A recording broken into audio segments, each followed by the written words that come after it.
Bom, hoje a gente vai falar sobre questões relativas à história universal, ao modo como a estudam o Deleuze-Guattari, e, e para isso a gente vai precisar passar pelo capitalismo, né? E, e tentar entender como que o Deleuze-Guattari vem o capitalismo. Antes disso, eu vou fazer uma introdução em que a gente vai usar um pouco um certo exercício, fazer um certo exercício da imaginação para pensar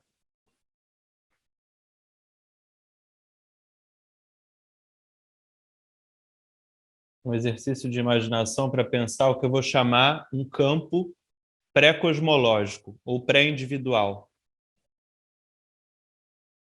Em vez da gente pensar esse mundo das formas, dos organismos, a gente pensa um mundo de forças, um mundo de intensidades, de diferenças livres. Uma espécie de sopa primitiva, originária, uma sopa probiótica, que não é como uma sopa batida, né? Uma fusão do mesmo, um meio homogêneo. É uma sopa como uma sopa de letrinhas, com vários elementos diferentes, com várias diferenças livres que se compõem, se decompõem, se misturam.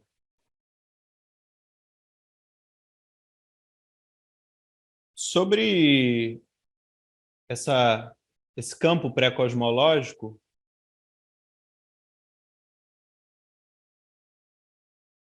começa a se constituir um mundo de formas, um mundo de organismos. Esse mundo de forças seria uma condição ontológica das formas, a condição de possibilidade das formas. Esse campo pré-cosmológico, gente, eu peço que vocês o imaginem nem tanto atrás, cronologicamente, mas ontologicamente. Ele continua aqui. Ele é condição do mundo das formas. Não é que o mundo das formas o superou e agora a gente já não tem mais forças. Os dois estão aí ao mesmo tempo, interagindo, atuando um sobre o outro. O Spinoza falava de uma imanência entre os atributos do corpo e do pensamento, né? Do extensivo e do inextensivo. Então, somos um mesmo modo, funcionando, vivendo ao mesmo tempo, pelo menos segundo dois atributos: corpo e espírito, matéria e pensamento.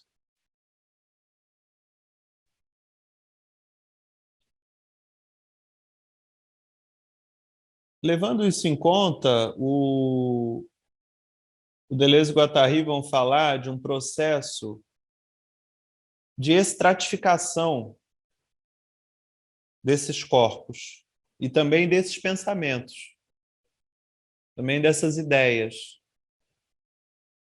Esses processos de estratificação, de sedimentação, estão ligados à própria geologia da Terra, por um lado. Por outro lado, estão ligados à constituição dos estados, das instituições. Tanto os estratos geológicos quanto os estratos institucionais têm relação com a interação entre força e forma, com o modo como a forma, como uma forma dada, captura forças ou liga o desejo.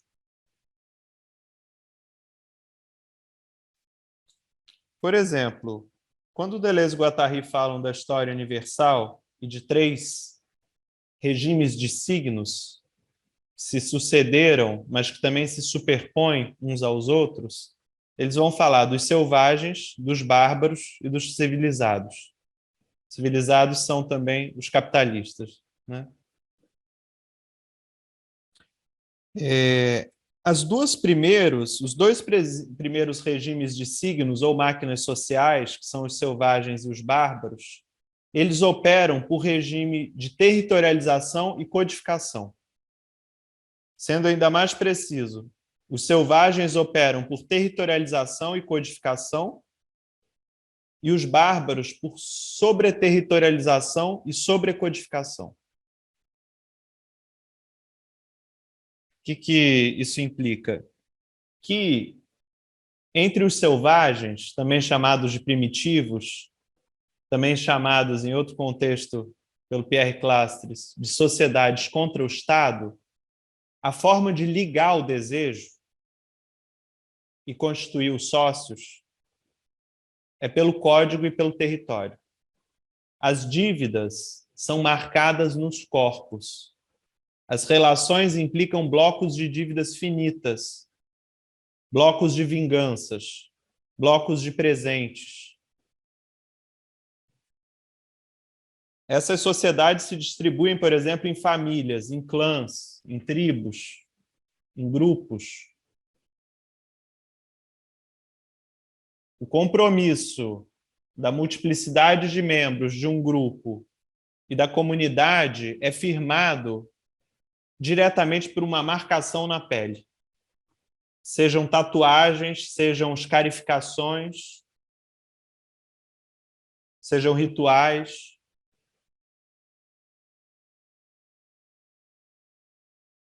Nessas marcas na pele, nesses furos,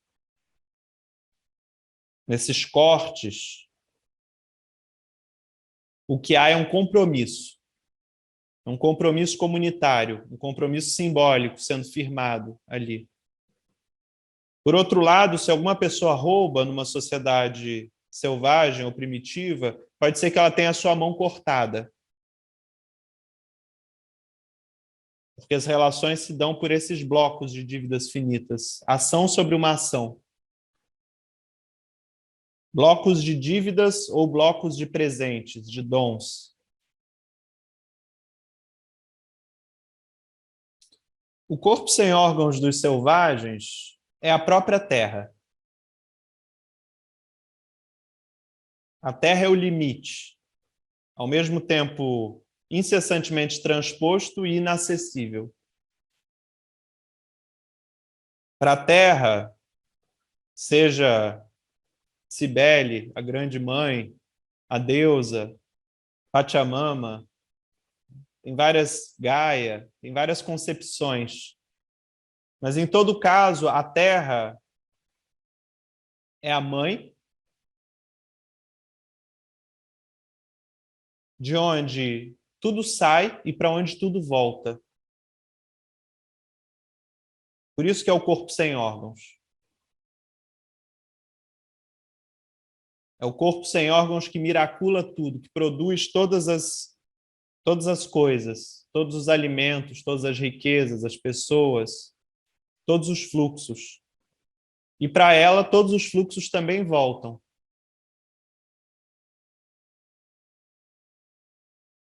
Então, a forma de ligar o desejo nessas sociedades primitivas são compromissos tribais, comunitários, e, em última instância, os compromissos tribais e comunitários desaguam num compromisso com a terra.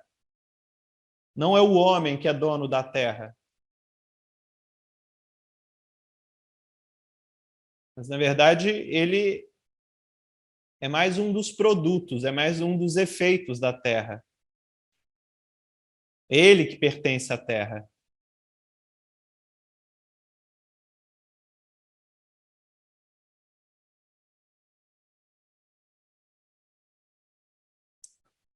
Já na máquina social bárbara, tem a ver principalmente com os impérios asiáticos, o Império Babilônio, por exemplo, talvez Império Egípcio, reinado, né, no Egito, dos faraós. Enfim, está ligado principalmente a essa região do Oriente Médio, né? Esses grandes impérios asiáticos, o que eles fazem é operar uma outra maneira de ligar o desejo, que já não passa pelos códigos e os territórios, mas por uma sobrecodificação e uma sobreterritorialização. Já não são mais as famílias que cuidam da terra se relacionando com ela. Agora, as famílias, os grupos, as tribos, são todas elas subordinadas a um imperador, a um rei, que governa desde a sua capital, desde a sua fortaleza, desde o seu palácio, que constitui uma espécie de centro. O centro bárbaro era múltiplo, o centro, ou melhor, o centro selvagem era múltiplo, comunidades, aldeias, tribos. O centro bárbaro é vertical, é único, é centralizador.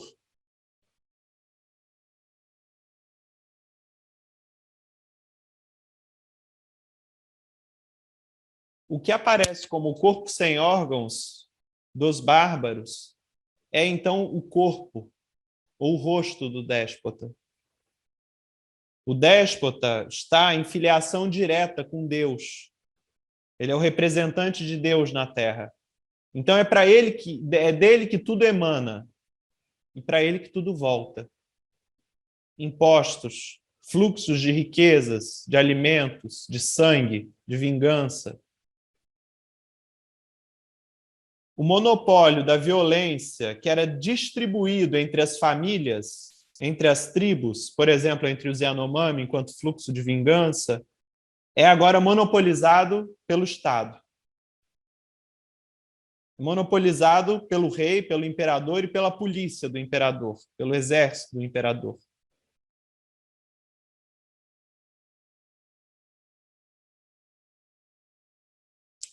Como eu disse, o que eram múltiplos territórios, múltiplos centros, se torna um único centro.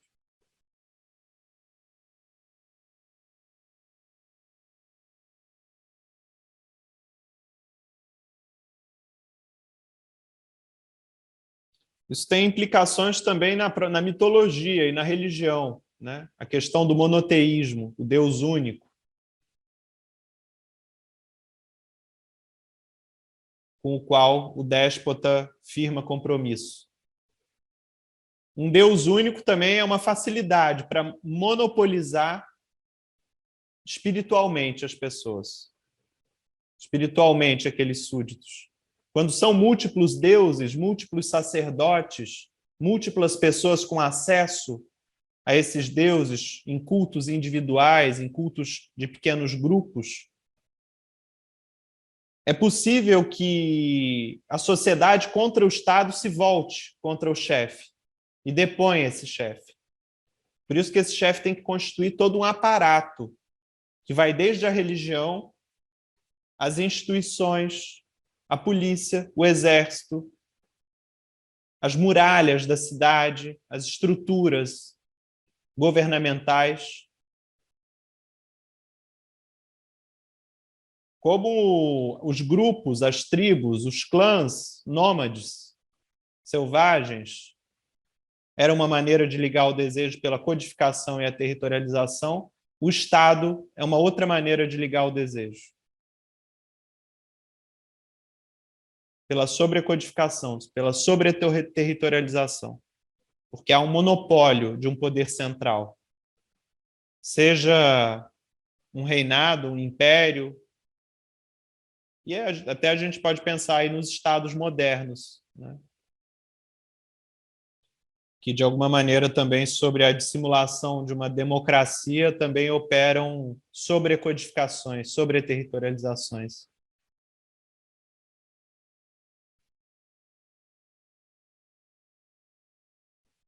Ora, e onde fica então o capitalismo nisso? Como opera o capitalismo para ligar o desejo?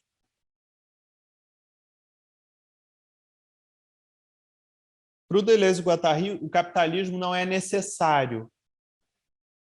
Ele não está num lugar, por exemplo, de uma escatologia, de um fim, por exemplo, desejável para o campo social. O capitalismo, para o Deleuze e Guattari, ele é contingente, ou seja, ele depende de múltiplas condições que se encontraram contingencialmente. Contingente não é exatamente o acaso ou o acidente, mas tem a ver com reações, encontros inesperados, incontornáveis, que produzem acontecimentos. Então, para o capitalismo ser produzido, foi uma série de encontros não necessários, não destinados.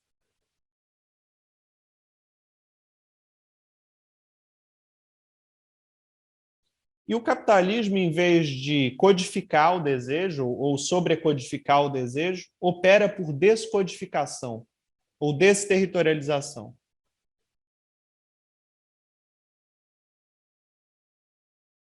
O capitalismo já não é uma máquina social que opera por código,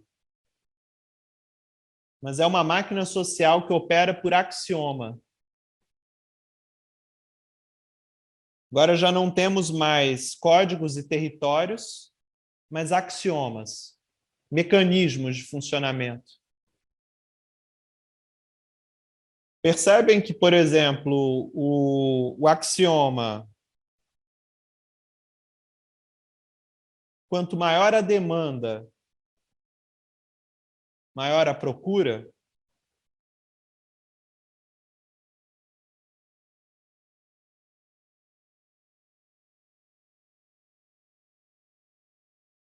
Ou melhor, quanto maior a demanda, menor a procura? E quanto menor a demanda?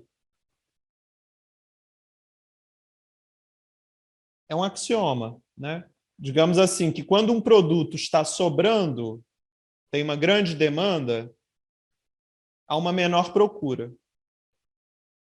E, por outro lado, quando um produto está faltando, menor a demanda, há uma maior procura.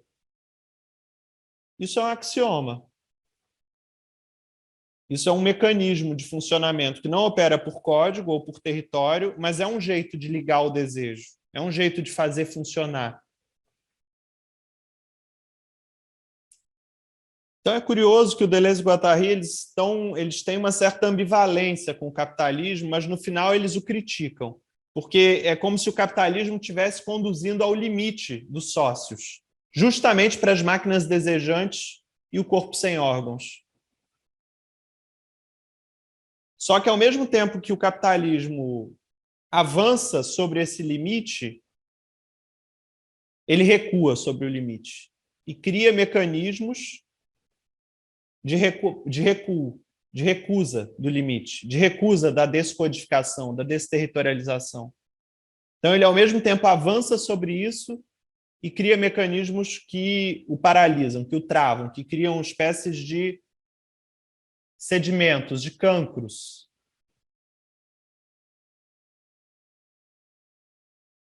sobre o corpo sem órgãos, sobre o campo pré-cosmológico do desejo. Então, por exemplo, com uma ideia do tipo o livre mercado, né, os capitalistas dizem que as riquezas seriam melhor distribuídas pelo livre mercado. Quanto mais livre o mercado, menor o poder do Estado, menor a concentração do Estado, haveria uma maior distribuição de renda. Essa é a teoria capitalista. O Hayek, que é um teórico, enfim, neoliberal, chega a dizer que, na verdade, o capitalismo é a condição originária da vida. O capitalismo seria a pura troca de fluxos, sem Estado, por exemplo. Né? João, Fala, Paulo. nessa situação que se coloca, né, me veio assim muito forte a visão assim do fundo do niilismo que o Nietzsche traz, né, na análise dele da cultura e tal. Não seria uma situação como essa que se está colocando do capitalismo, que vai ao limite, mas que está aí, né, seria uma possibilidade, mas que seria esse fundo do niilismo? O grande problema do limite é que, quando a gente acredita encontrá-lo, ele se torna um transcendente. Lembrem que o limite é incessantemente transposto, mas ele recua. Então, quando acreditamos encontrar o limite, ele se torna um transcendente. Então, por exemplo, quando a gente aposta no livre mercado como uma ideia fixa, como um axioma, essa ideia pode se tornar transcendente e impedir, na verdade, a circulação de fluxos. Impedir aquilo que supostamente ela impelia. Como que a ideia do livre mercado impede a circulação de fluxos? Na medida em que diminui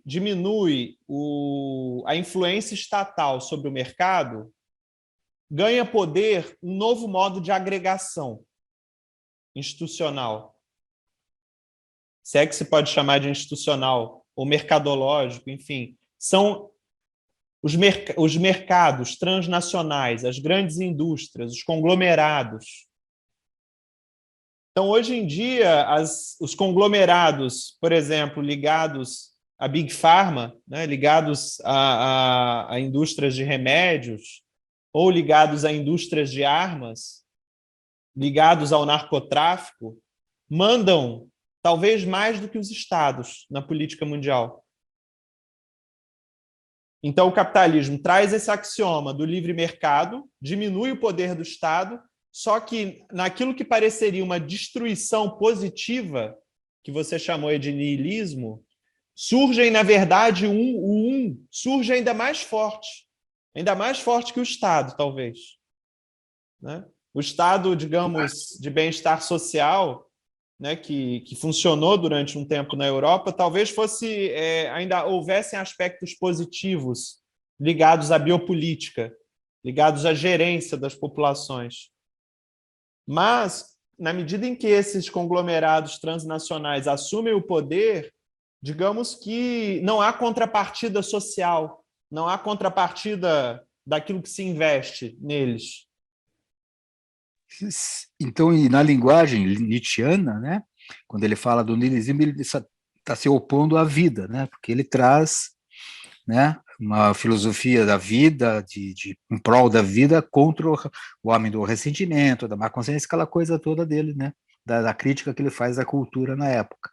E ele aponta o niilismo como sendo o máximo do nada, né, não tem mais vida ali. Uhum.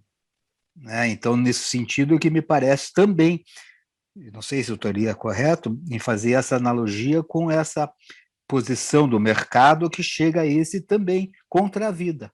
Sim, Né? é por aí.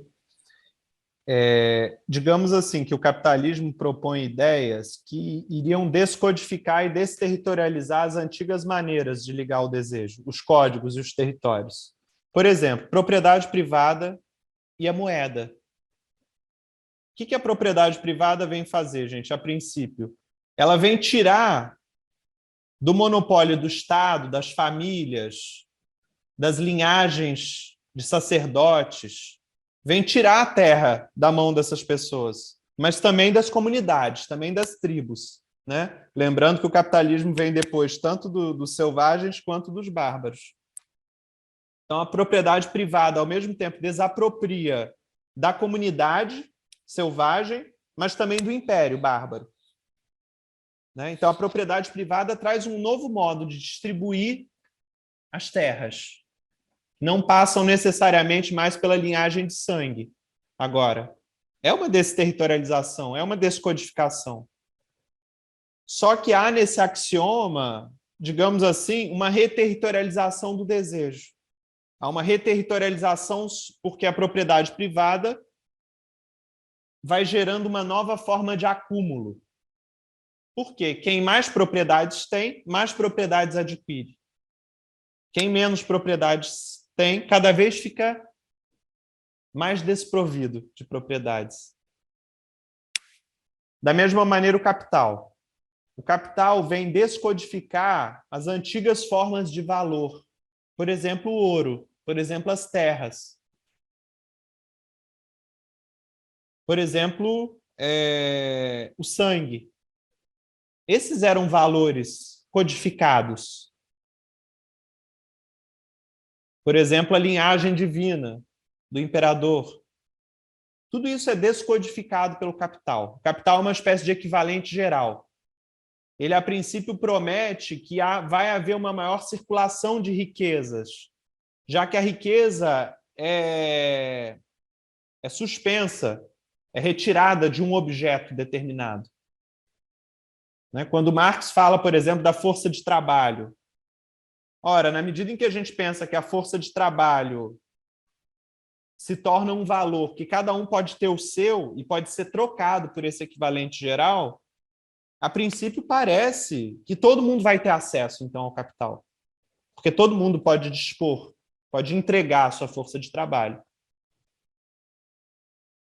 E, no entanto, essa força de trabalho dos proletários, ela é apropriada pelos capitalistas, por aqueles que detêm o meio de produção. E aqueles capitalistas passam a concentrar o capital. E concentrando o capital, eles podem a cada vez negociar com mais prejuízo para os proletários e em mais benefício de si mesmos. Eles criam uma espécie de exército de reserva. Como se houvesse aí um aumento dessa transcendentalidade, né? Não sei, me parece. Cada vez mais lá em cima, esse poder, né? Pela concentração e tal, e daí retira de toda uma base, né? E suga, me parece. Eu acho que o centro transcendente vai mudando, né? O Paul Valéry dizia assim: o ouro é o espírito do capitalista. O Deleuze e Guattari diziam: o capital é o corpo sem órgãos do capitalista. Então, se o corpo sem órgãos do primitivo estava na terra, é para a terra que tudo vai, tudo volta. Do bárbaro estava no déspota, para ele tudo vai, tudo volta. No capitalismo é o capital. É uma espécie de força abstrata, que como se miraculasse tudo. Então, a gente passa a viver grande parte da nossa existência em vista do capital, esse abstrato, esse Deus transcendente. Só que esse capital é um abstrato. As cifras chegam um momento que, se a gente não troca elas por experiências, digamos assim, a gente está sacrificando a nossa vida em prol de uma abstração, em prol de um Deus transcendente que não está nos dando nada em troca. Então, tem um plano da cifra, do dinheiro, que, na verdade, é uma pura ilusão. A gente está vivendo quase acumulando dinheiro como se a gente estivesse acumulando virtudes lá no cristianismo, né, para ganhar os céus. Né? Mas é uma farsa. E na visão nietzschiana, esse seria o máximo do niilismo, do nada mesmo. Né, que está fora de qualquer da vida, né, não está longe do que é o vivo, de uma imanência, né, me parece. É uma transcendência, uma abstração do valor, né, daquilo que é o valor. E isso implica essa transcendência de um objeto, né, de um objeto ideal, seja o dinheiro, seja Deus, seja o déspota.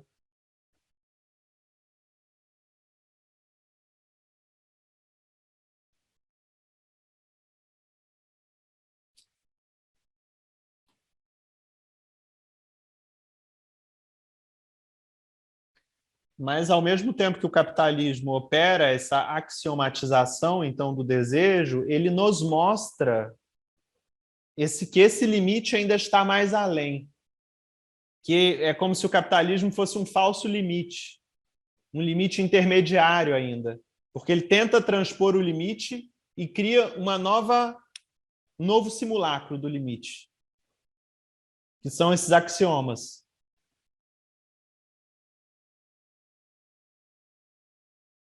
Mas, ao mesmo tempo, ele nos descortina que o limite é como um deserto, que continua, que se estende. Então, está aí a ambiguidade também do Deleuze e Guattari sobre o capitalismo. Para o Deleuze e Guattari, a gente vai ler aqui, por exemplo, o socialismo, o próprio Marx surge como um crítico do capitalismo. O socialismo surge como um derivado do capitalismo, como uma crítica do capitalismo. Então, é como se, para surgir o socialismo ao modo como pensou o Marx, precisasse ser como denúncia do capitalismo. O capitalismo, digamos, aí aparece como ainda como uma fase intermediária, então, da revolução. Mas como uma fase que foi necessário atingir. Porque o capitalismo, como eu disse, é um momento de desterritorialização e descodificação das antigas formas de ligar o desejo, das antigas máquinas sociais. Então, vamos ler o trecho, o primeiro subcapítulo aí, que a gente vai notar essa certa ambiguidade deles, mas para falar aí do capitalismo como esse falso limite, como esse limite ainda intermediário. A gente está na página 185. Alguém quer fazer alguma pergunta, gente? Quer colocar alguma coisa antes da gente seguir?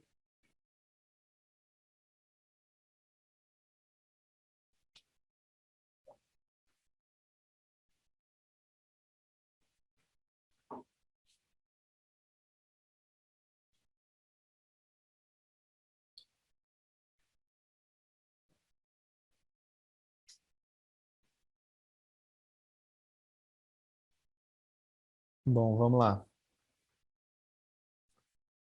Selvagens, bárbaros, civilizados. 3.1 Sócios inscritor. 3.1.1 O registro. Em que sentido o capitalismo é universal? Se o universal está no fim, corpo sem órgãos e produção desejante, nas condições determinadas pelo capitalismo, aparentemente vencedor, como encontrar inocência suficiente para fazer história universal? A produção desejante também está desde o início. Há produção desejante desde que haja produção e reprodução sociais. Mas é verdade que as máquinas sociais pré-capitalistas são inerentes ao desejo num sentido muito preciso. Elas o codificam, codificam os fluxos do desejo. Codificar o desejo e o medo, a angústia dos fluxos descodificados, é próprio dos sócios. Então, vejam, eles estão falando que as máquinas pré-capitalistas, que são os selvagens e os bárbaros, que eles são inerentes ao desejo de um modo muito preciso, que é, essas máquinas pré-capitalistas, elas codificam o desejo. E, ao mesmo tempo que elas codificam o desejo, elas sentem medo, elas sentem angústia dos fluxos descodificados. Isso é próprio do sócio, gente. Isso é próprio de uma sociedade. Ao mesmo tempo, ligar o desejo de uma determinada forma, codificar o desejo e ter medo dos fluxos descodificados.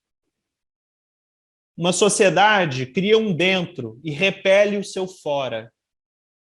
Ela codifica quais desejos, quais encontros, quais valores, quais relações podem se dar no meio social. E repelem para fora dos sócios aquelas relações que não poderiam se dar. Então, o que um sócios faz, gente, é criar prescrições e interditos. Coisas que se pode fazer, coisas que não se pode fazer. Aqueles desejos que não são prescritos, mas são interditos, aqueles que realizam esses desejos interditos são expulsos desses sócios, ou são presos, encerrados no interior dele, separados, isolados.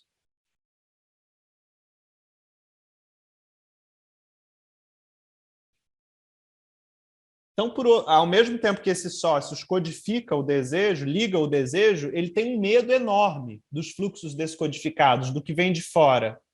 O que é a polícia, o que é o exército, o que é todos os mecanismos de vigilância que a gente tem hoje, senão expressões, manifestações desse medo das instituições, do Estado. O medo que essas instituições têm do desejo revolucionário, têm das maquinações desejantes, que desfazem, que destroem os estratos dominantes.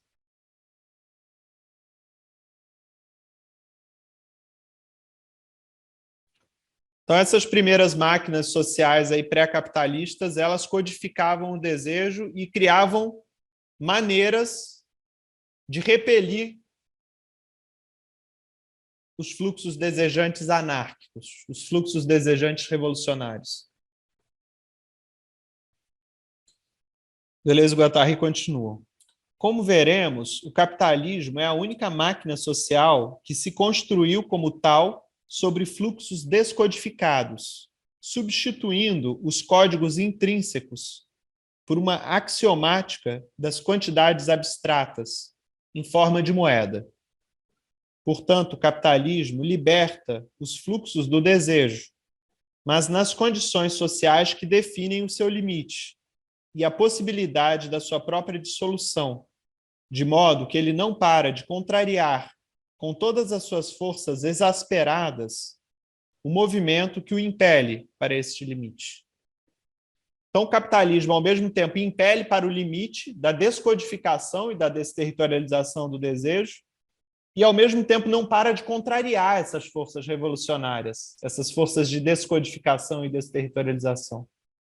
Então, por exemplo, ele descodifica o valor da terra, do sangue, na moeda, só que essa moeda se torna um novo limite.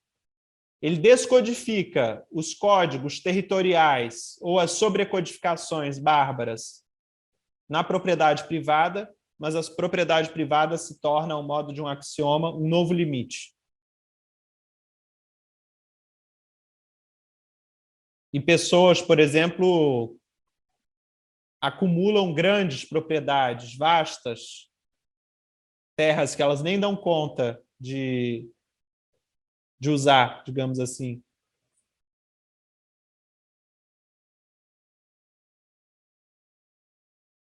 Então, percebem que o capitalismo aponta para um limite além de um sócios dado, de codificações e territorializações dadas, ele aponta para um limite, mas ao transpor o limite, ele fixa um outro limite, ao modo dos axiomas. E com isso ele perde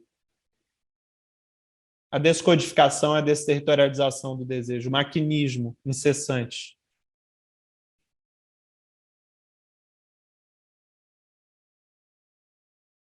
Então vejam só, no limite do capitalismo, ou seja, aquilo que está para além do capitalismo, na fronteira do capitalismo, os sócios desterritorializado dá lugar ao corpo sem órgãos, e os fluxos descodificados se lançam na produção desejante. Portanto, é procedente compreender retrospectivamente toda a história à luz do capitalismo, mas sob as condições de se seguir exatamente as regras formuladas por Marx. Primeiramente, a história universal é a das contingências, e não a da necessidade, é a dos cortes e dos limites, e não a da continuidade. Porque foram indispensáveis grandes acasos, espantosos encontros que poderiam ter se produzido em outro lugar, num tempo anterior, ou nem sequer terem ocorrido, para que os fluxos escapassem à codificação e, em escapando, não deixassem de constituir uma nova máquina determinável como sócios capitalista. Por exemplo, o encontro da propriedade privada com a produção mercantil, encontro que se deu, no entanto, entre duas formas muito diferentes de descodificação. Uma por privatização, a outra por abstração. Ou então, do ponto de vista da própria propriedade privada, o encontro dos fluxos de riquezas conversíveis, possuídas por capitalistas, com um fluxo de trabalhadores, que possuem apenas sua força de trabalho. E ainda aqui trata-se do encontro de duas formas bem distintas de desterritorialização.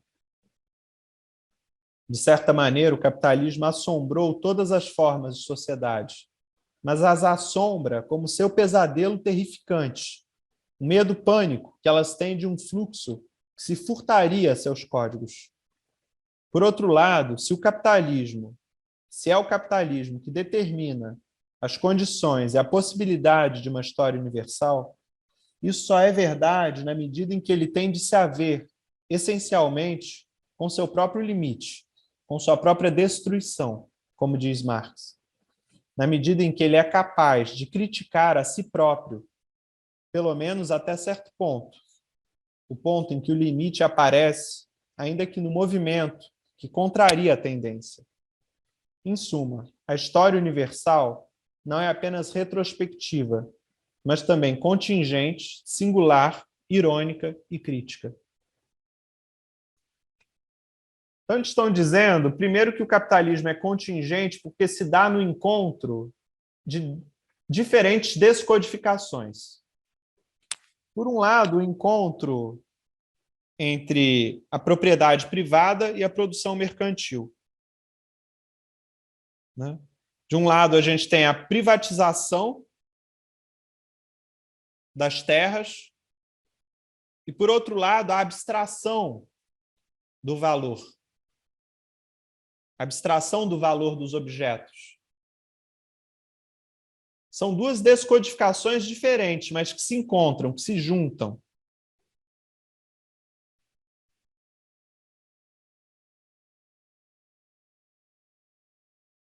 Então, o medo que as outras máquinas sociais teriam do capitalismo, o medo terrificante que elas teriam, passaria por essa descodificação, essa desterritorialização do desejo. Só que o capitalismo, ironicamente, ao descodificar e desterritorializar o desejo, cria um novo limite, cria uma nova transcendência. Elidindo que o limite é inacessível. Quando a propriedade privada se torna o novo limite, quando o livre mercado se torna o novo limite, quando o capital se torna o novo limite, o limite que era transponível, mas inacessível, ele se torna transcendente. Ele se torna uma máquina de exploração.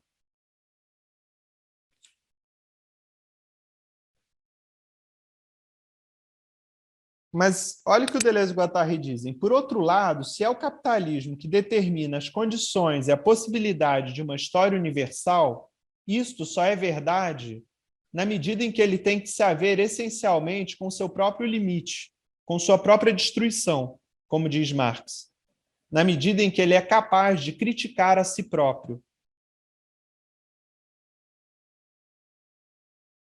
Então vejam só, o capitalismo, ele torna possível se fazer história universal. Mas ele só se torna possível, através dele, fazer história universal na medida em que ele critica a si próprio. Ou seja, na medida em que o socialismo surge no interior do capitalismo, como uma crítica ao capitalismo. E aí, então, esse capitalismo que parecia o novo limite transcendente, tem que se haver com a sua própria destruição. Ele não é eterno. Ele não é uma máquina que vai engolir tudo. Que é absoluto, eterno, universal.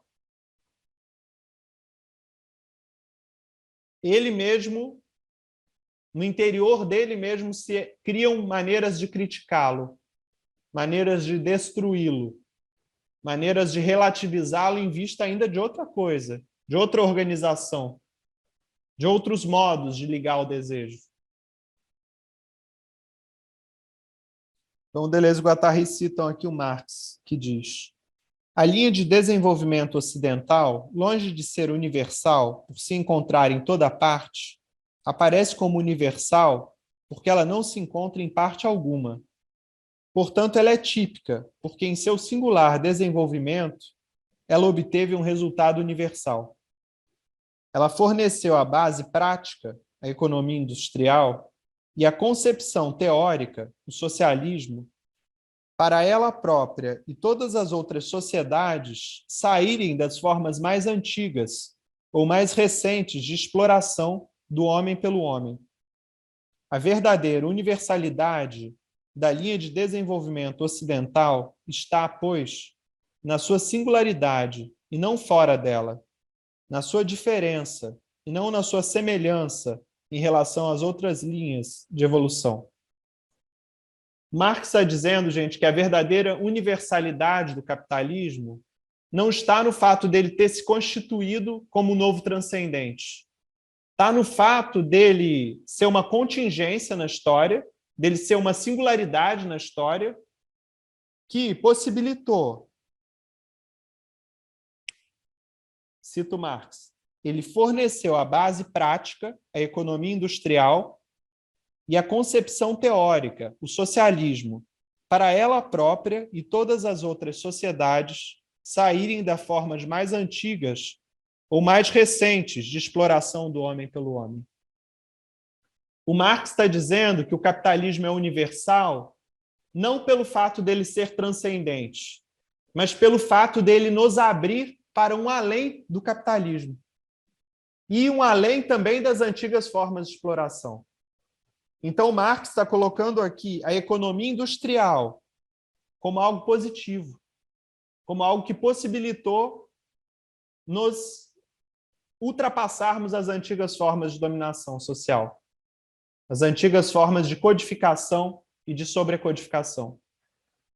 Então, a economia industrial é uma base prática, não só para o capitalismo, mas para o além do capitalismo, e a concepção teórica, que, que surge como uma crítica ao capitalismo, mas que é ao socialismo. Então, o que eu estou dizendo é só no interior do capitalismo que é possível surgir uma base prática, ou seja, economia industrial, e uma concepção teórica, o socialismo, para um além do socialismo, para um além do capitalismo, mas também um além das antigas formas de dominação. Por isso que o capitalismo aparece como uma forma intermediária aqui, como um falso limite. Ao mesmo tempo, é necessário passar por ele para atravessar as antigas formas de dominação, mas ele não é ainda o fim, ele não é ainda o limite. Ele é um falso limite. A propriedade privada é um falso limite. O livre mercado é um falso limite. O capital é um falso limite. O que está para além desse limite, desse falso limite? O corpo sem órgãos, as máquinas desejantes, o campo pré-cosmológico, as relações de força, as relações intensivas,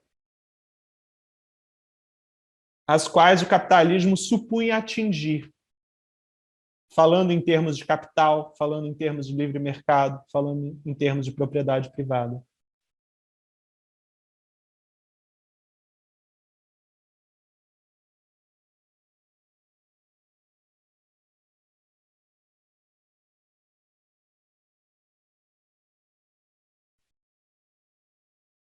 É como se para o Marx a universalidade do capitalismo, que é a sua singularidade, fosse a possibilidade do capitalismo ser ainda revirado, ser ainda transposto, ser ultrapassado. E essa universalidade tem relação com uma série de contingências, de encontros. Eles chegam a falar aqui de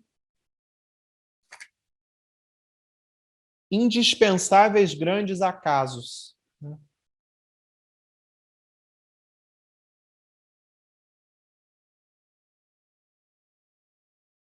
Então, eu diria que, assim, sem dúvida que o Marx fala de uma superação do capitalismo, não em vista de uma regressão para antigas formas de dominação, de ligação do desejo e antigas máquinas sociais.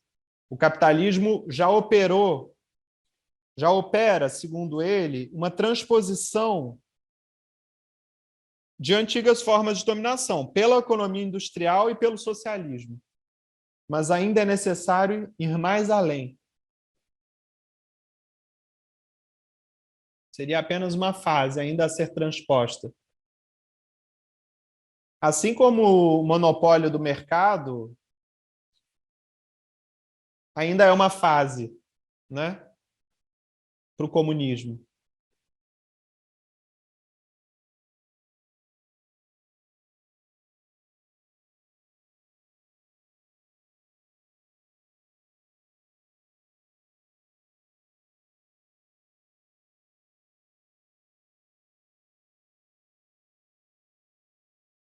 digamos que na visão marxista teria que se passar, o Estado teria que absorver esse poder que foi tomado pelos capitalistas e que implica a luta de classe, que implica a exploração de classe, tornando-se um Estado forte, absoluto, para então esse Estado se dissolver.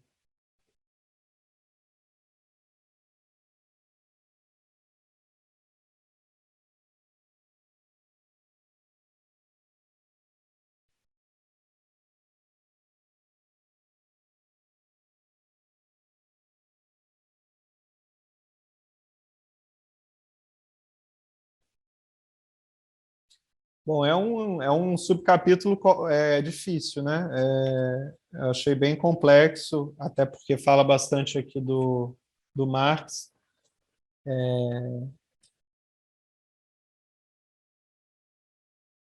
Mas acho interessante a gente conservar essa ambivalência do Deleuze e Guattari para com o capitalismo, sabe? Porque, ao mesmo tempo, é como se houvesse uma abertura mesmo de fluxos descodificados, possibilidade de ascensão social, né? Possibilidade de deslocamento numa escala que era muito mais hierárquica, possibilidade de acesso a informações, a produtos, né? A diferentes coisas que a gente não tinha, e ao mesmo tempo há sobre isso, justamente no objeto de consumo, justamente na circulação de bens, há uma recodificação, há uma reterritorialização axiomática. Porque, por exemplo, a gente passa a acreditar que a melhor forma de viver é consumindo. O que parecia uma variabilidade de produtos se torna um imperativo. Compre, compre. É aí que está a intensidade, no objeto, no comprar, no produto. Então percebem que nos era prometida a liberdade, todos os produtos que você quiser. E ao mesmo tempo somos submetidos a uma escravidão. Você tem que comprar. Você tem que ter tais objetos para ser reconhecidos em tal círculo social. Tais objetos são valorizados. A moda, né? Então, o capitalismo, ao mesmo tempo, promete a diferença e produz uma homogeneização das subjetividades. Os produtos da moda, as séries.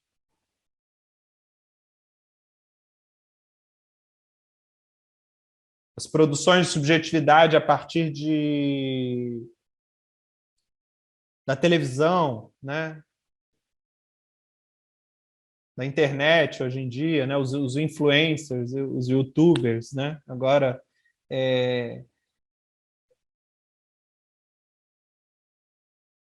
então, ao mesmo tempo, a gente tem essa produção de uma diferença, essa possibilidade de acessar um campo descodificado do desejo, e tem novos centros de codificação.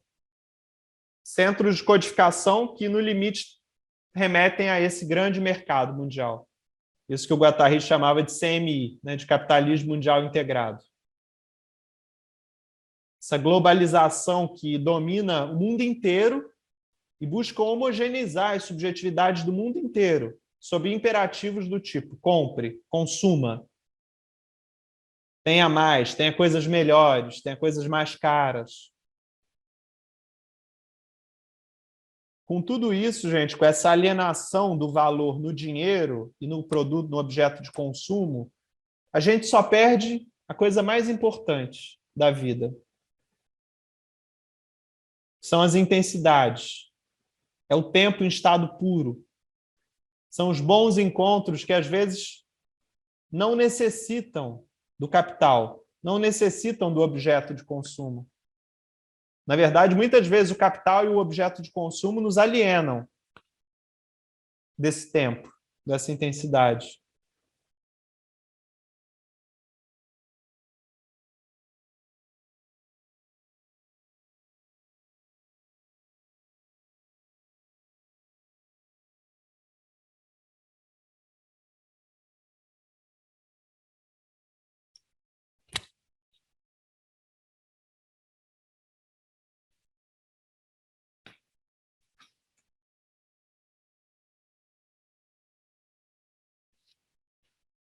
Alguma questão aí, gente, antes da gente... Vamos seguir um pouco na leitura.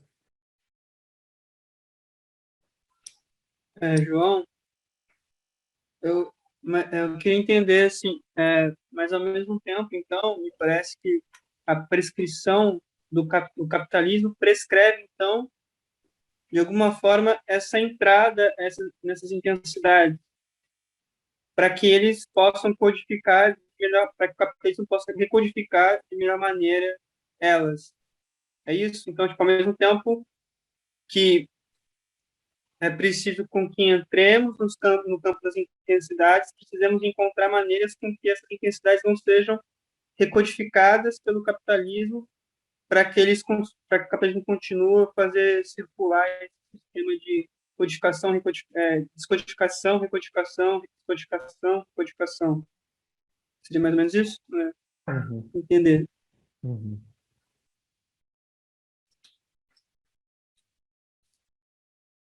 Eu vou ler um trecho aqui do Arthur, que está no livro Heliogábalo, o anarquista coroado.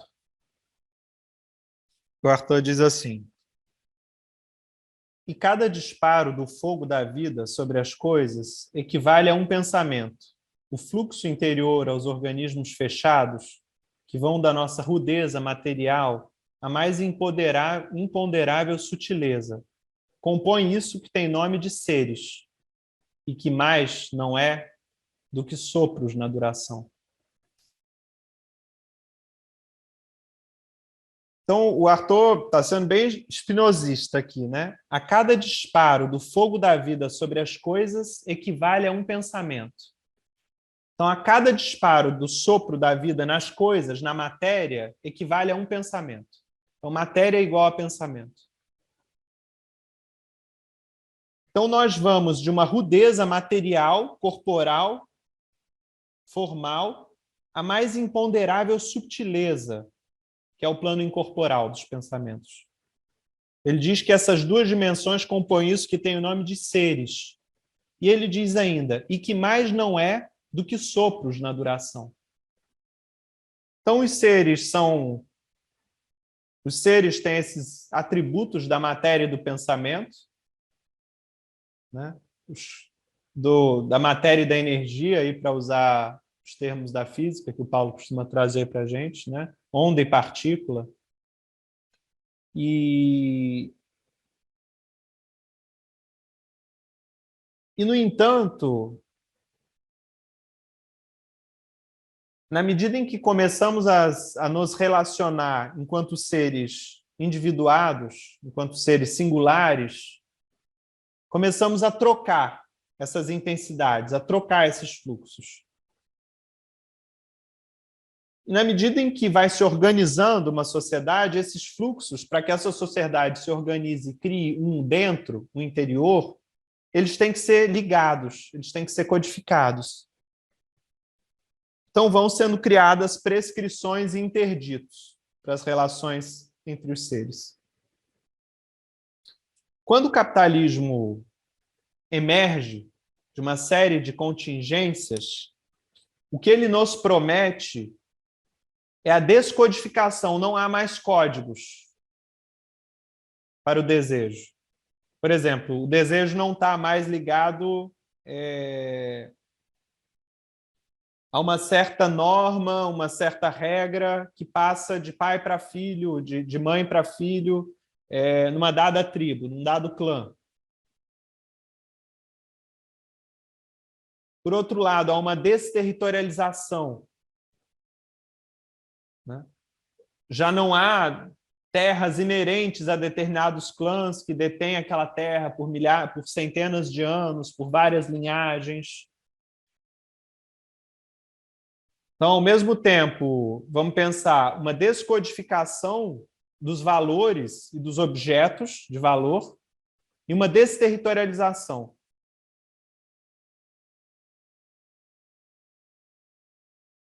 E, no entanto, o capitalismo, no lugar dos territórios e dos códigos, cria axiomas. Axiomas, gente, não são mais objetos de valor.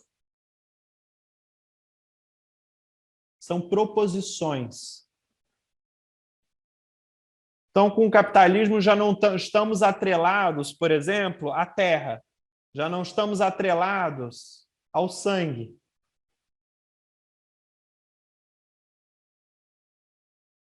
Já não estamos nem mais atrelados ao ouro, mas estamos atrelados ao capital, esse equivalente geral para tudo. Esse equivalente geral que vai ser trocado em qualquer coisa.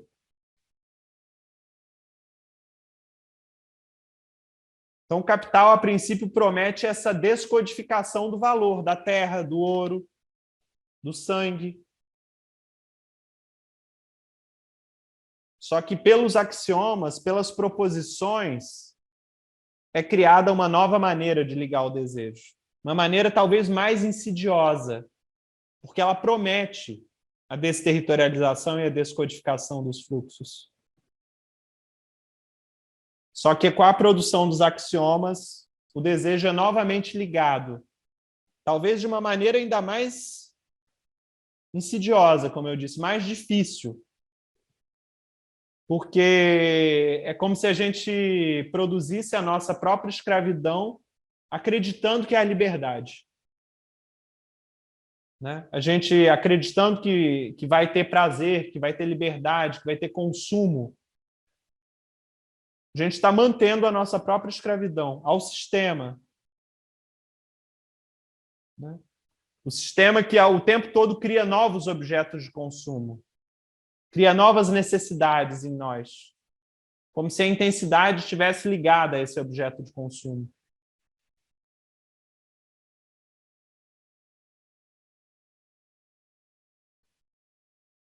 Os objetos se tornam espécies de fetiches, ou seja, eles absorvem o valor. O valor, que na verdade é uma valoração incessante em relações de afinidade potencial com as coisas, é absorvido por determinados objetos. Determinados objetos que são mais ou menos valorizados que outros. Valorizados não em função do seu valor de troca ou do seu valor de uso, mas de um fetichismo da mercadoria. As marcas, por exemplo. As marcas criam esse fetichismo moderno, né? Valorizar uma pessoa, adquirir um status social pelo carro que ela tem, pela marca que ela usa. Percebem aqui, gente, a desterritorialização e a descodificação dos antigos códigos, dos antigos territórios, das antigas marcas tribais?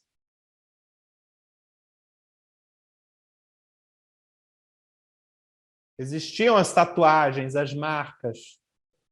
Só que isso passava por clãs, por linhagens, por ritualísticas.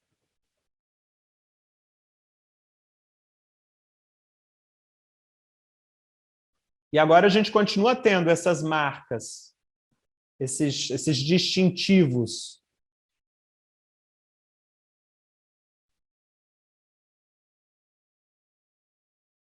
Só que essas marcas, esses distintivos, por não serem mais hierarquizados, codificados,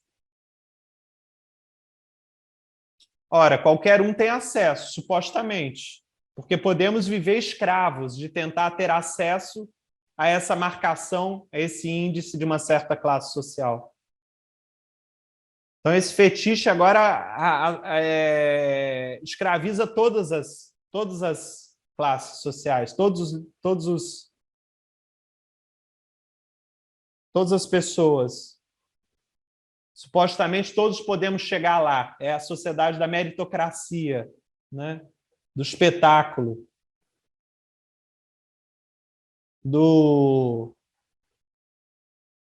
mesmo até uma ideia como faça você mesmo, né? que nasce ali como uma proposição, acho que entre até mesmo libertária, até mesmo entre os punks, né? Até mesmo esse faça você mesmo é apropriado pelo capitalismo, né? Você pode tudo. A força do pensamento, a força da ação, mas é apropriado ali para que a gente se torne meio que escravo, né? Empreendedor de si. e achando que a gente está criando liberdade, que a gente está atingindo a liberdade, na verdade a gente está ainda mais preso, ainda mais escravizado no mecanismo.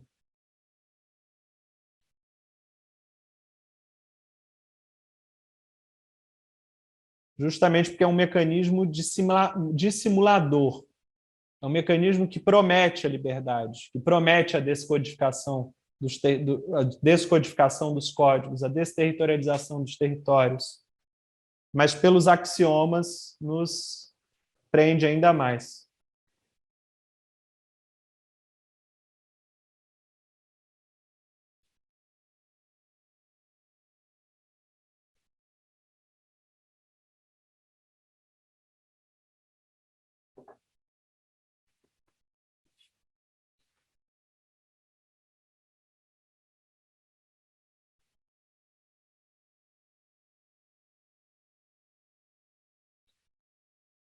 Bom, vou fazer a leitura aqui na página 187, para a gente avançar mais um pouco.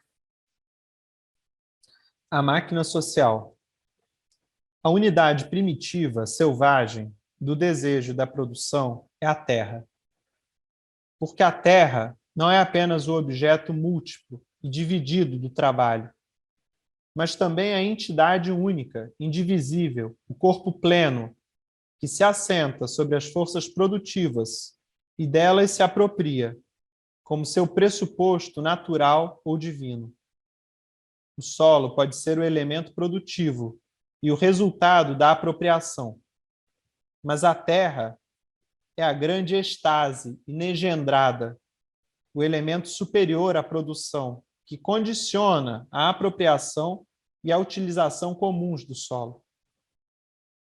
Ela é a superfície sobre a qual se inscreve todo o processo da produção, sobre a qual são registrados os objetos, os meios e as forças de trabalho, sobre a qual se distribuem os agentes e os produtos.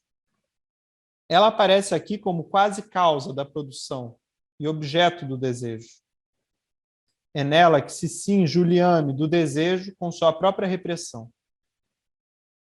Portanto, a máquina territorial é a primeira forma de sócios, a máquina de inscrição primitiva, mega-máquina que cobre um campo social. Ela não se confunde com as máquinas técnicas. Sob suas formas mais simples, ditas manuais, a máquina técnica já implica um elemento não humano, atuante, transmissor, ou mesmo motor que prolonga a força do homem e que lhe permite uma certa liberação. A máquina social, ao contrário, tem os homens como peças, ainda que os consideremos com suas máquinas, e os integra, interioriza-os num modelo institucional que abrange todos os níveis da ação, da transmissão e da motricidade. E ela também forma uma memória, sem a qual não haveria sinergia entre o homem e suas máquinas técnicas. Com efeito, estas não contêm as condições de reprodução do seu processo. Elas remetem a máquinas sociais, que as condicionam e as organizam, além de também limitarem ou inibirem seu desenvolvimento. Foi preciso chegar-se ao capitalismo para se ter um regime de produção técnica, semi-autônoma, que tende a se apropriar da memória e da reprodução, e modifica, assim, as formas de exploração do homem. Mas esse regime, precisamente, supõe um desmantelamento das grandes máquinas sociais precedentes.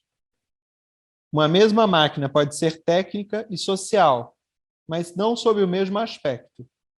Por exemplo, como máquina técnica, o relógio serve para medir o tempo uniforme, e como máquina social, ele serve para reproduzir as horas canônicas e assegurar a ordem na cidade. Lewis Mumford tem literalmente razão, portanto, quando cria a palavra mega-máquina para designar a máquina social como entidade coletiva, embora reserve a sua aplicação à instituição despótica bárbara. É uma citação do Mumford. Se podemos considerar, mais ou menos de acordo com a definição clássica de Relais, uma máquina como combinação de elementos sólidos, tendo cada um deles sua função especializada e funcionando sob controle humano para transmitir um movimento e executar um trabalho, então a máquina humana é certamente uma verdadeira máquina. Fecha a citação. A máquina social é literalmente uma máquina, independente de qualquer metáfora, uma vez que apresenta um motor imóvel e executa diversos tipos de cortes, extração de fluxos, separação da cadeia, repartição de partes. Codificar os fluxos implica todas essas operações, e é esta a mais elevada tarefa da máquina social, dado que as extrações de produção correspondem a separações de cadeias, resultando daí a parte residual de cada membro, num sistema global do desejo e do destino que organiza as produções de produção, a produção de registro, as produções de consumo.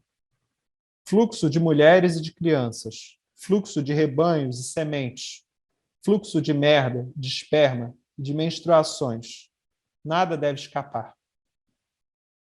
A máquina territorial primitiva, com o seu motor imóvel, a Terra, já é máquina social, ou mega-máquina, que codifica os fluxos de produção, os meios de produção, os produtores e consumidores. O corpo pleno da deusa Terra reúne sobre si as espécies cultiváveis, os instrumentos aratórios e os órgãos humanos.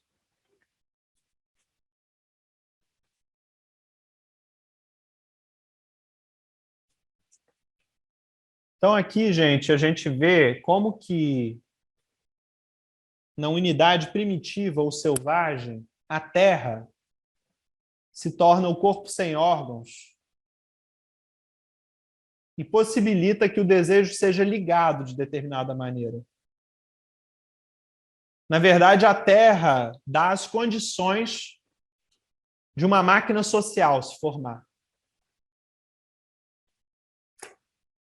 Então, a Terra, aqui, não é apenas o objeto múltiplo e dividido do trabalho. A gente não está falando aqui do solo, gente, enquanto dividido. A gente está falando da Terra como uma entidade única e indivisível, o corpo pleno, que se assenta sobre as forças produtivas e delas se apropria como seu pressuposto natural ou divino. Ou seja, se cria uma ideia da Terra. A ideia da Mãe Terra, por exemplo, a ideia de Pachamama. Então, se cria uma ideia de um corpo pleno e indivisível da Terra, mas esse corpo pleno e indivisível da Terra, ele é, ao mesmo tempo, um elemento que condiciona a apropriação e a utilização comuns do solo. Ou seja, que haja um corpo pleno da Terra implica que, ao mesmo tempo, há um modo de distribuição dessa Terra. Uma distribuição dessa Terra que segue territórios, que segue códigos.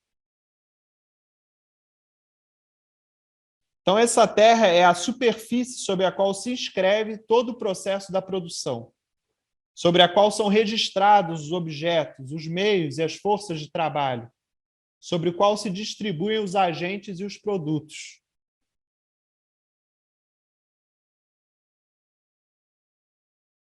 Então vejam o que eles dizem. Ela aparece aqui como quase causa da produção e objeto do desejo. É nela que se cinge o liame do desejo com sua própria repressão. A Terra mostra ao mesmo tempo o desejo e a repressão do desejo. É sobre a Terra que o desejo vai se derramar e vai ser codificado, vai ser limitado.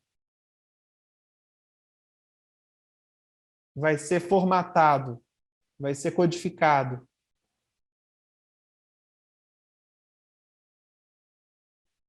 E aí o Deleuze-Guattari dá uma diferença entre máquina técnica e máquina social, né? Digamos, por exemplo, que uma máquina técnica é um relógio, é um instrumento, é uma ferramenta. Por outro lado, na máquina social, por exemplo, a unidade primitiva, a unidade bárbara, não são os humanos que usam peças, que usam instrumentos, que usam engrenagens. São os humanos mesmo que são peças, eles mesmos que são engrenagens.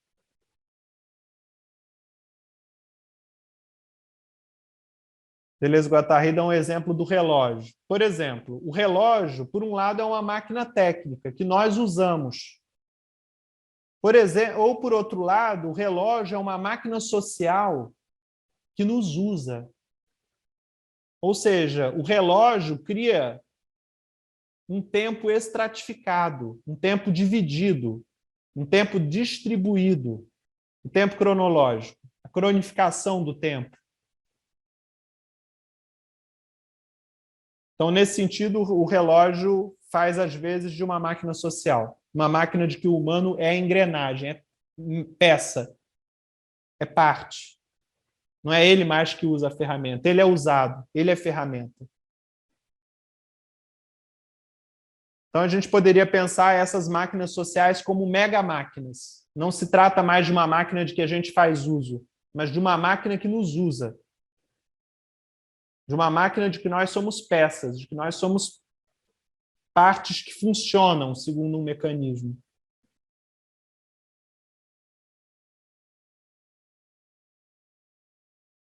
Digamos que a cidade é uma mega máquina. Na cidade, nós usamos diversos objetos técnicos. Por exemplo, nos deslocamos de carro pela cidade. Usamos um objeto técnico. Mas, ao mesmo tempo, a própria cidade é uma mega máquina. A própria cidade faz de nós peças, engrenagens.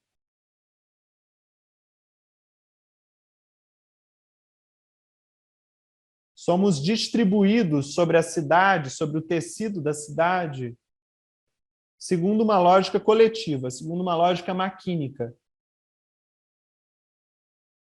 segundo a lógica de uma máquina social, seja ela primitiva, bárbara, capitalista, ou que implique os três regimes simultaneamente.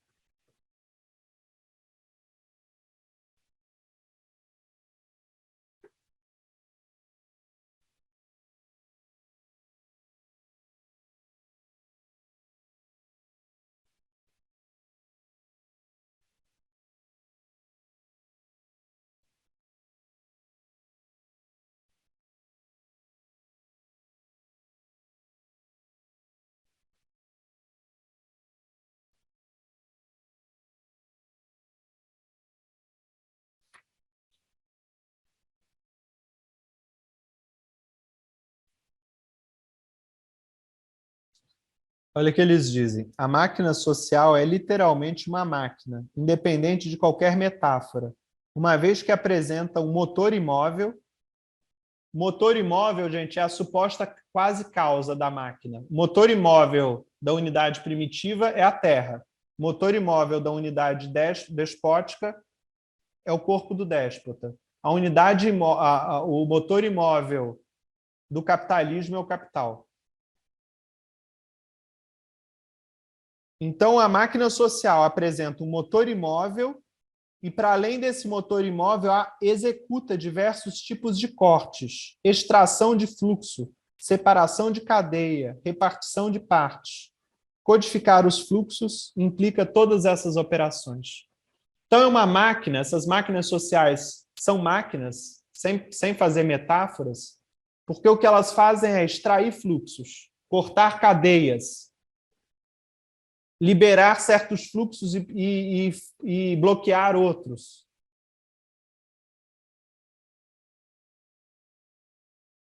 Percebem o funcionamento maquínico, ao modo de uma máquina de cortar presunto aqui?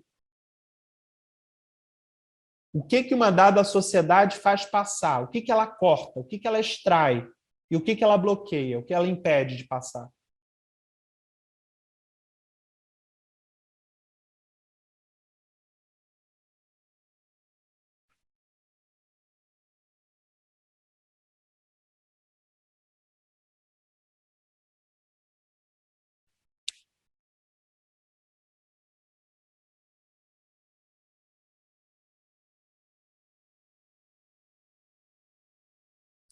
E eles dizem aqui no final desse subcapítulo: fluxo de mulheres e de crianças, de rebanhos e sementes, de merda, de esperma, de menstruações, nada deve escapar. Eles estão falando da unidade primitiva. Tudo isso, gente, fluxo de mulheres, de crianças, de rebanhos, de sementes, de merda, tudo é codificado, tudo é territorializado. Então, existem códigos. Existem, por exemplo, uma economia de troca de mulheres, uma economia de troca de rebanhos. Até o fluxo de merda, de esperma, de menstruação é codificado. Esses fluxos precisam passar segundo certos ritos, segundo certas condições.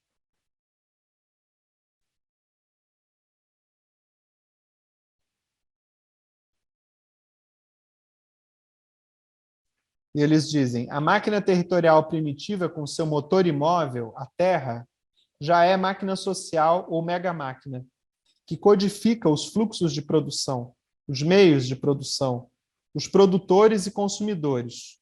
O corpo pleno da deusa reúne sobre si as espécies cultiváveis, os instrumentos aratórios e os órgãos humanos. Então, tudo isso, gente, passa por uma codificação e uma territorialização nessa unidade primitiva. Sob o nome desse corpo imóvel, essa quase causa que seria a Terra, o cosmos é organizado. O campo social é organizado. E não propriamente de acordo com o desejo e a vontade da Terra, né?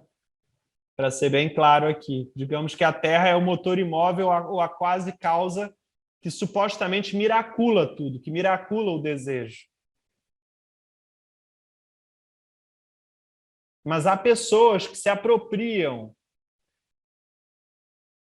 há grupos que se apropriam, digamos assim, da ideia desse motor imóvel, da imagem desse motor imóvel.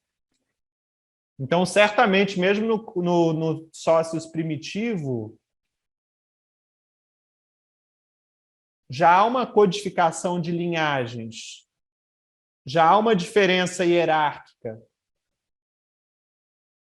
Só que essa diferença ainda não é tão marcada, até porque essas sociedades, se a gente pensar com Pierre Clastres, elas ficam tentando evitar o centro, evitar a criação de um centro, evitar a elevação de um chefe. Mas isso não implica que não há formação de grupos, que não há blocos de dívidas. Na verdade, esse sistema primitivo é chamado de sistema da crueldade. O que não há é o monopólio da violência, mas blocos de dívidas finitas, blocos de vinganças, como também blocos de dons, né? Aqui no Sócios primitivo, a generosidade é incitada, porque assim como um bloco de vingança, vingança chama vingança, dom, ao dom se responde com dom.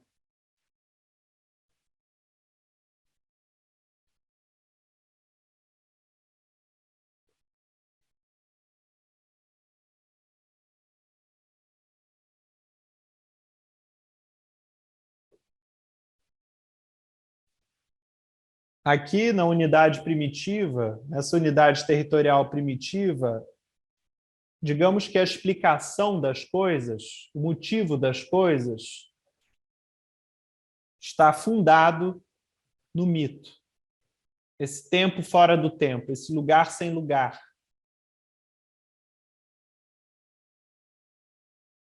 Digamos que o mito é que dá o modelo da codificação das condutas, o modelo da distribuição dos fluxos.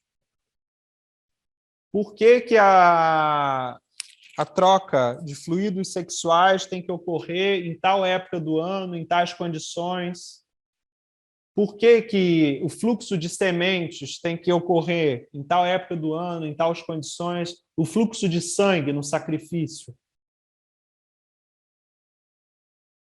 Tudo isso é explicado pelo mito, como uma espécie de fundação do tempo, como um tempo cíclico, teria que se repetir, teria que recomeçar, teria que ser refundado a cada vez. Então, assim, não adianta a gente também ser ingênuo e achar que era uma liberdade total. nesse sócios primitivo. Muito pelo contrário, tudo é codificado, tudo é territorializado, tudo tem um jeito de se fazer, de acordo com uma relação com a Terra, com os espíritos da Terra, com os ancestrais, com os totens.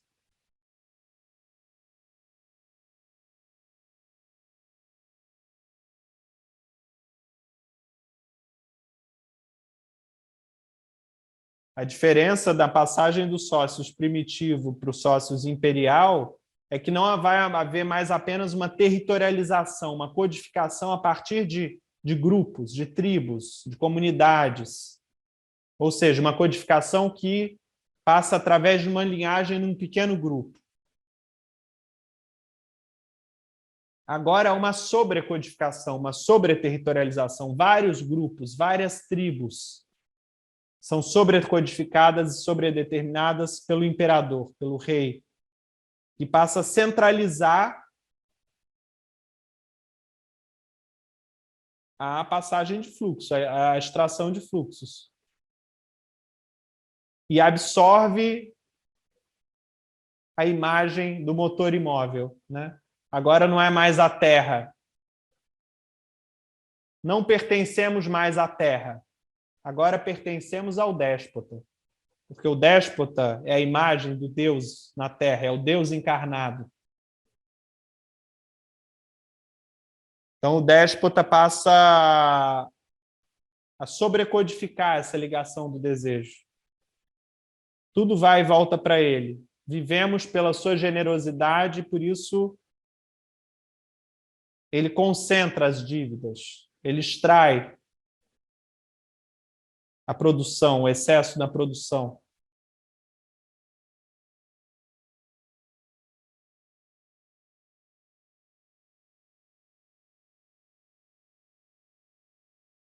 Bom, me parece um modo bem interessante aí que o Deleuze e Guattari vão buscar no Marx, essa história universal, para pensar estágios da história universal, mas, como eu disse, também regimes de signos que não apenas se sucedem, mas se sobrepõem.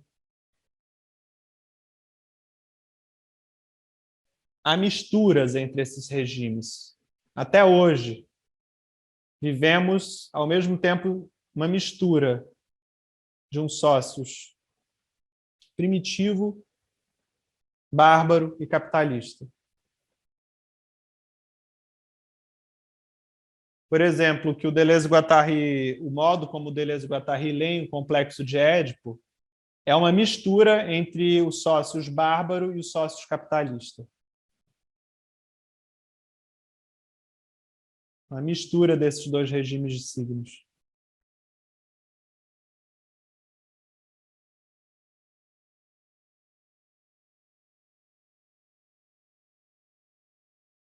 Bom, não vou avançar nisso hoje, a gente vai ter ainda muitos encontros, né? Todo esse capítulo que vai aprofundar nisso, mas é incrível como Deleuze e Guattari vão com muito rigor buscar na antropologia, que estava disponível na época deles, justamente esses modos de funcionamento.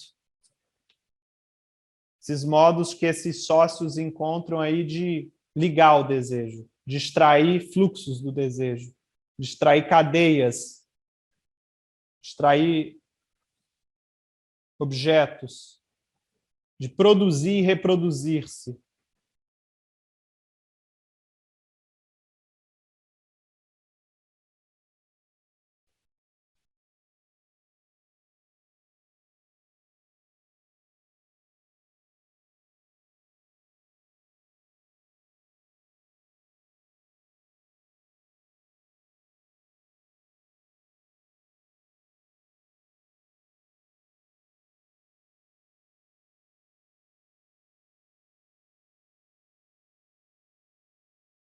Eu diria que a nossa própria forma de se relacionar socialmente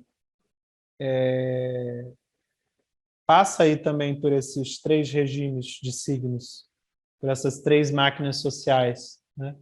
Por um lado, uma espécie de dissolução da identidade na comunidade, codificação primitiva. Por outro lado, uma dissolução da identidade no líder, no chefe, no descendente do Deus, no Deus encarnado, no rei. E, por outro lado, uma afirmação da identidade no capitalismo. Afirmação do pessoal, da propriedade privada.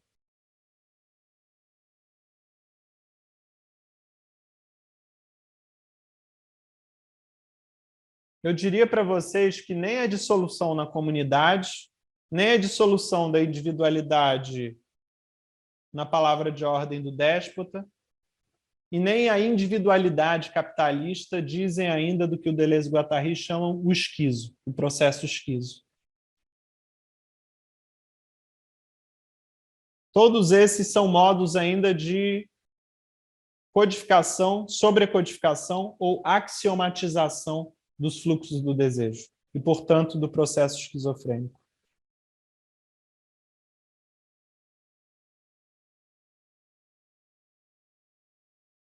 O que o Deleuze e o Guattari chamaram o esquizofrênico de hospital, o esquizofrênico cronificado, é aquele que faz uma aventura similar ao capitalismo.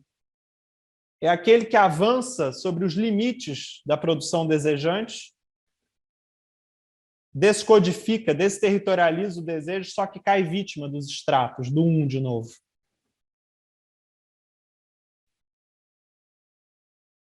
Seja sob a forma de uma ideia fixa, no caso do esquizofrênico crônico, ou seja sob a forma dos axiomas, no capitalismo.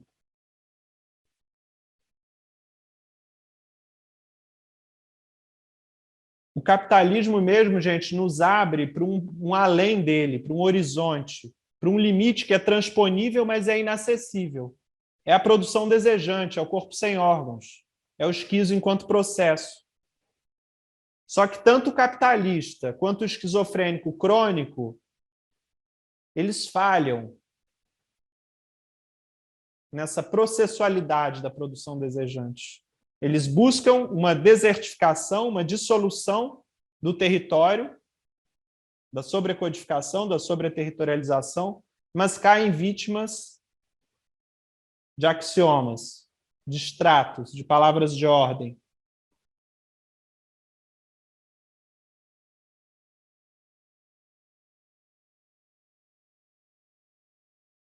Então está aí uma espécie de relação entre capitalismo e esquizofrenia. O capitalismo, enquanto esse falso limite, enquanto esse limite intermediário, ele se identifica ao esquizofrênico clínico. Ele produz o esquizofrênico clínico. Só que, ao mesmo tempo, ele nos descortina a produção desejante. O processo esquizo.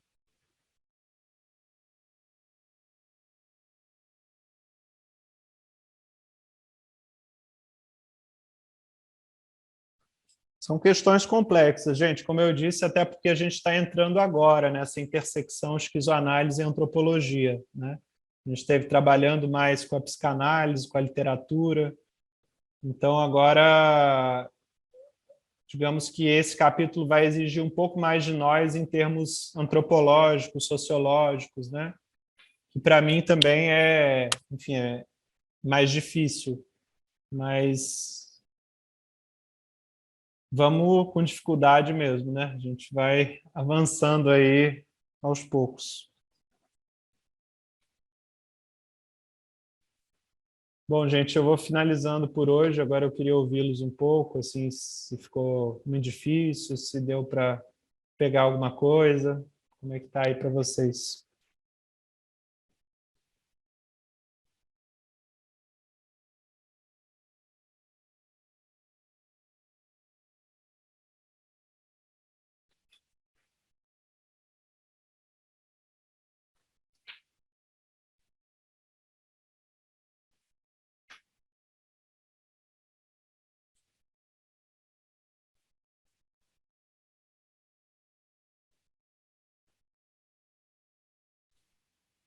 Eu achei... Oi, João. Oi? Posso? Vamos lá. Pode, claro. João, queria que você exemplificasse ou explicasse mais a diferença entre o processo esquizo e a esquizofrenia provocada dentro do capitalismo, como um processo clínico ou grave. Como que esses dois conceitos se diferenciam, né? O processo e a esquizofrenia como doença.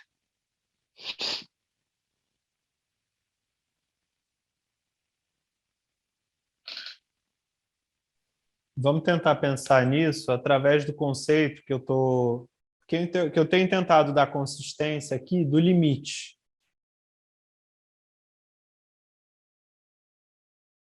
Digamos que neurose, psicose, perversão e o processo esquizofrênico lidam de diferentes maneiras com o limite. Primeiro, a neurose. O que o neurótico faz com o limite?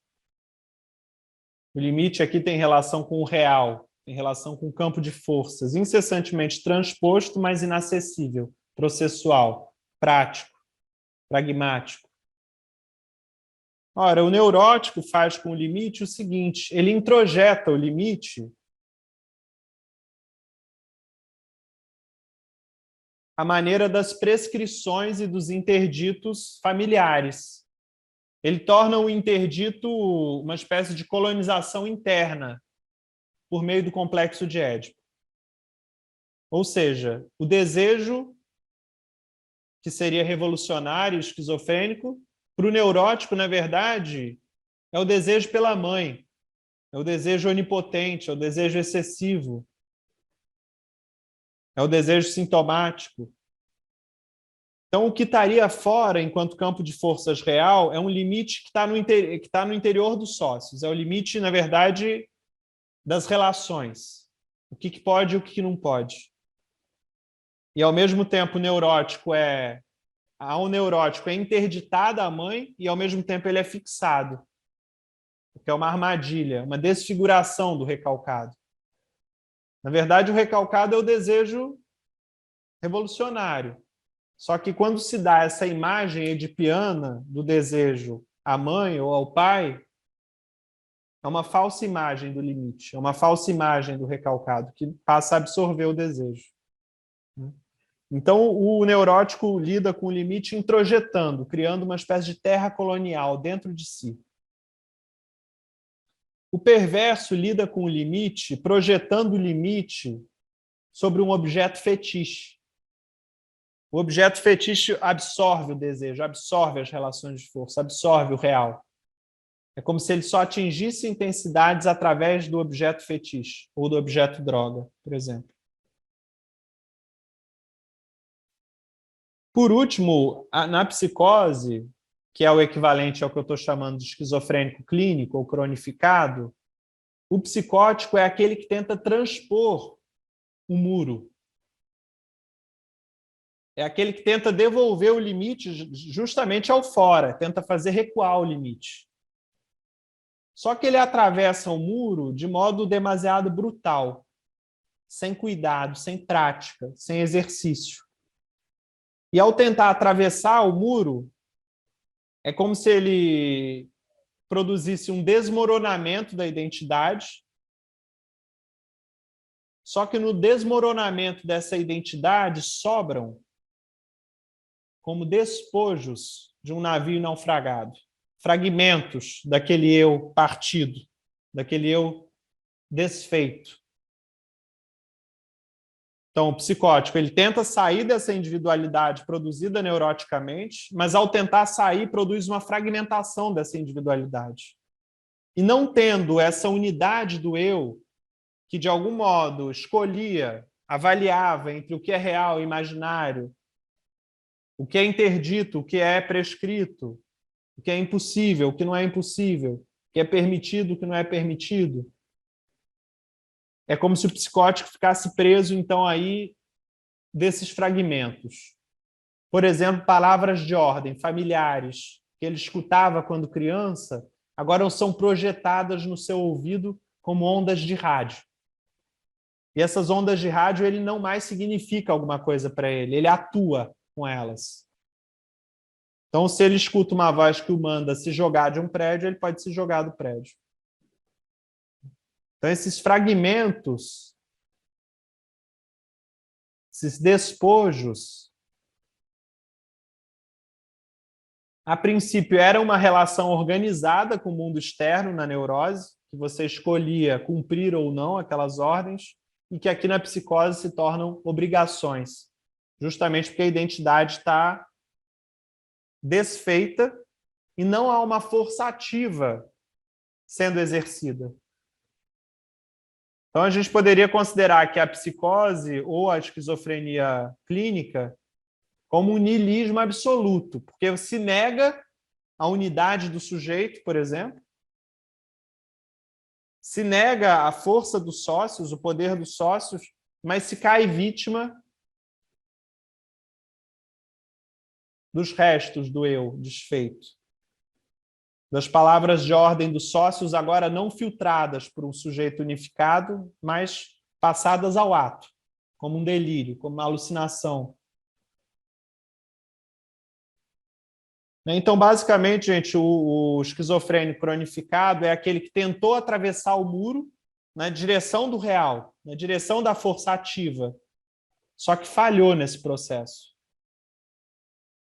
E agora é vítima de pedaços de um eu desintegrado.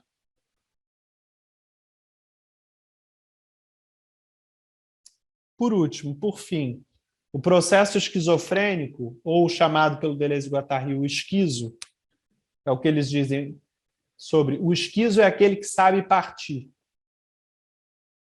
O esquizo, como aquele que sabe partir, é aquele que está numa viagem constante.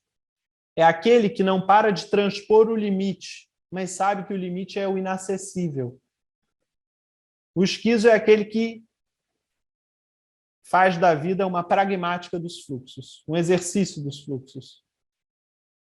Sobre ele, o Deleuze e Guattari dizem, é aquele que vive em estado de fluxo. É aquele que vive em devir. É aquele que vive se transformando. Mas o esquizo, enquanto aquele que vive se transformando, mas uma prática da transformação, ele consegue sustentar esses devires, essas transformações, sem quebrar.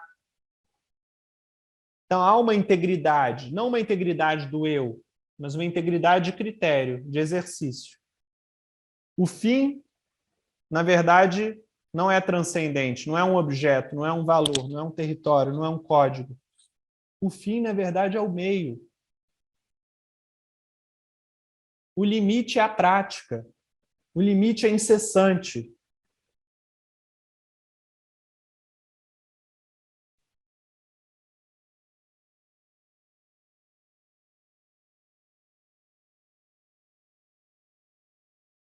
Enfim, não sei se ficou mais claro, mas a gente trabalhou um pouco em alguns encontros essa diferença, né, entre neurose, perversão, psicose.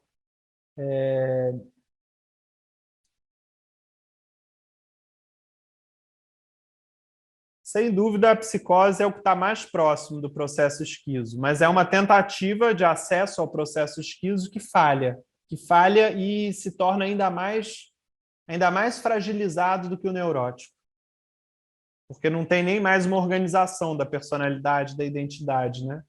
Nós estamos no campo de forças, mas enquanto passivos, enquanto padecendo dessas forças.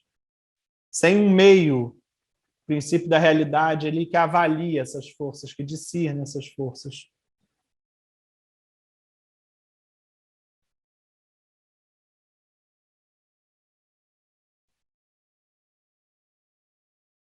A viagem é interrompida, então. Eu não sei se dá para avançar um pouquinho, quer dizer, como que a clínica, como que a psicanálise ou esquizoanálise atua para conduzir, né, esse processo esquizo para que, enfim, que o psicótico, digamos, ou o neurótico, consigam entrar nesse fluxo, né? Que consigam se desintegrar, consiga, apesar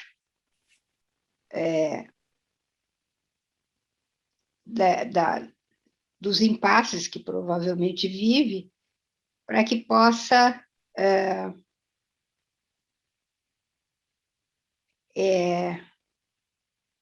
entrar nesse fluxo em que corpo e espírito e pensar e agir consigam se tornar possíveis, né?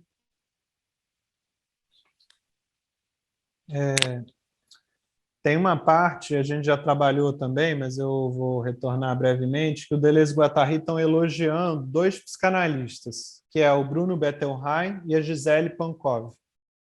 E eles estão elogiando esses dois analistas porque esses analistas criaram técnicas na relação com os psicóticos, ou utilizavam técnicas que, diferente de outros psicanalistas que visavam, através dessas técnicas, uma regressão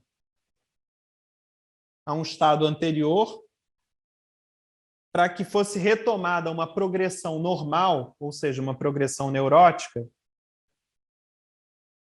O Deleuze e Guattari falam que esses psicanalistas não visavam provocar no psicótico uma regressão para retomar a progressão normal e neurótica, mas eles visavam a produzir nesses corpos, ou melhor, a produzir novos corpos, não mais a produzir um corpo neurótico numa regressão e numa progressão, mas produzir novos corpos em interação com as coisas as mais diversas. Né? Aí foram criadas terapias, por exemplo, de imersões.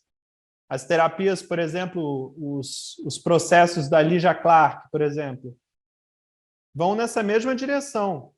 Não é criar um corpo que foi perdido, um corpo normal que deveria ter sido construído e não foi, e a gente deve regredir para progredir de novo e criá-lo. É criar um corpo completamente novo, completamente insubordinado a uma forma neurótica, normal, cultural. Então, para eles, não se trata de criar uma regressão a um modo infantil de desenvolvimento para progredir. Se trata, na verdade, de acessar o que eu chamei de pré-cosmológico, o campo das intensidades, o campo das forças. Para que essas pessoas possam descobrir que composições elas fazem com o meio que produzem alegria nelas. Como que elas podem gerir essas composições? Então, foram feitas terapias de imersões, terapias de banhos quentes ou frios, de envolvimentos, né? Envolvimentos com toalhas, com panos. Enfim, é uma tentativa de criar um corpo para o psicótico que é alguém sem corpo, que é alguém sem borda, que é alguém sem limite. Mas isso não implica necessariamente o corpo neurótico. Não é para voltar ao neurótico, não é para produzir a neurose no lugar da psicose. É para ir ainda além da psicose. É para produzir esse corpo que atravessa o muro, mas não bate a cabeça no muro. Não fica rachado ali no muro. Mas atravessa esse muro numa atividade, numa prática. Por isso que o Deleuze e Guattari usam para o esquizo, esse processo esquizofrênico, muito mais os escritores preferidos deles do que propriamente os psicóticos.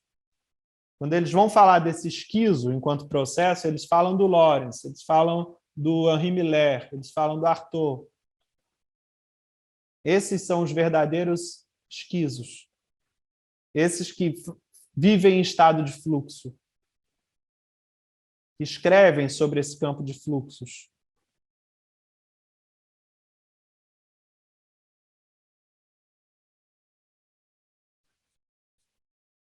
Bom, gente, vamos finalizando então por hoje. A gente retoma semana que vem. Uma leitura aí da página 188.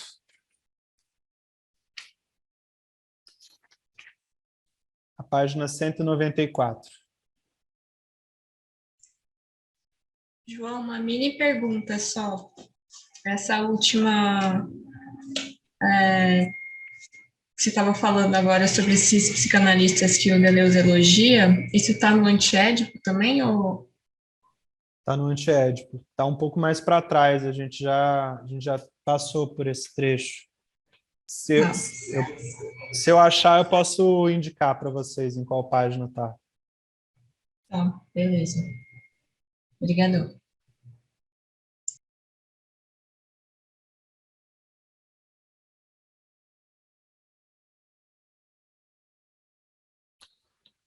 Bom, gente, boa noite. Boa semana aí a todos e todas.